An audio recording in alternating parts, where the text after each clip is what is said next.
you realize that out of pressure, people want to get married. So one of the reasons is marrying without understanding purpose. Number two, customs and traditions are one of the reasons marriages are not working. There are a lot of traditions and customs that people are promoting that are inhibiting the design and the functions that God designed marriage to carry out. Are we together? I hope I'm not too fast.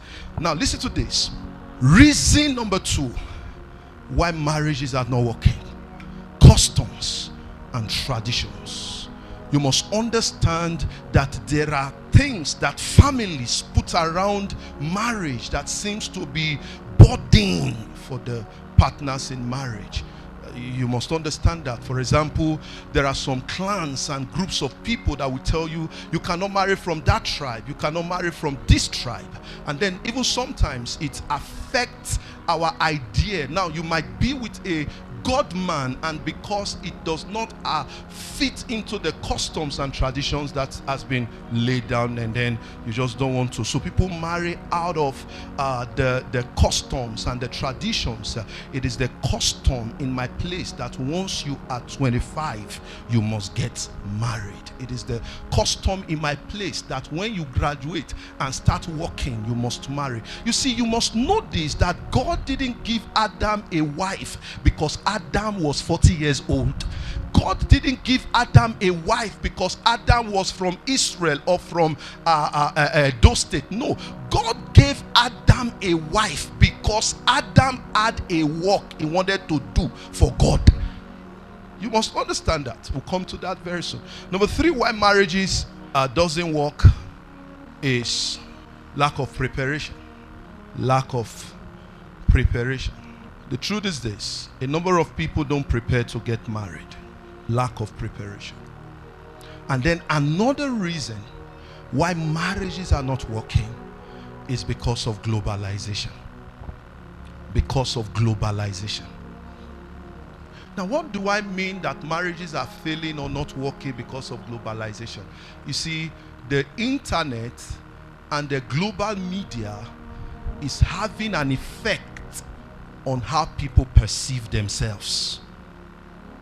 For example, if you check currently, especially in the internet space, a lot of, in quotes, extreme sexuality is being how will I put it now? It's being sponsored. It's becoming so normal for women to use their body as their selling points. Globalization is making the female gender see a body as something to sell. And you know, when you're talking about something to sell, we are not talking about prostitution. We are talking about how people package several parts in their body as agents of attractions, and then now men are no longer interested in the content. They are only interested in the what? In the container, in the appearance. And then globalization is making people put up appearance.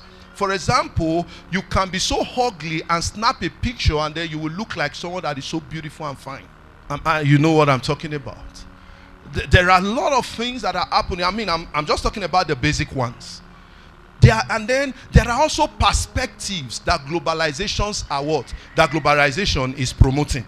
Let me give you an example. For example, globalization is making it look like we are getting married. For example, as men, we are getting married for the women. It's now beginning to look like the women are creating a movement to make it look like, oh, it's not a man's word anymore. It's not a what? It's not a woman's word. Now, the truth is this: I don't have problem in you being a woman, going all out to be the best, getting degrees, and then becoming the best version of yourself. Now, but if you are doing it to compete with a man, you are not doing it for the right reason. Are you understanding what I'm talking about?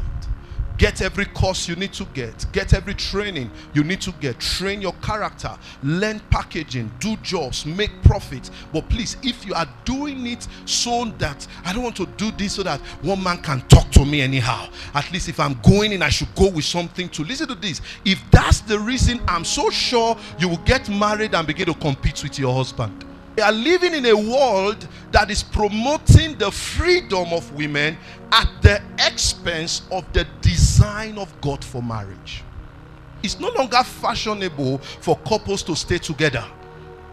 Now, people just want to have one-time stands, get pregnant. As far as I have a child, I can pursue my career. Now, the reason is because prior to this time, we have advanced or promoted the advocacy that says that the reason why a woman is getting married is so that she become great, so that she become big, so that she become achieve a lot. Now, that's why it now looks like every woman wants to become something before they get married.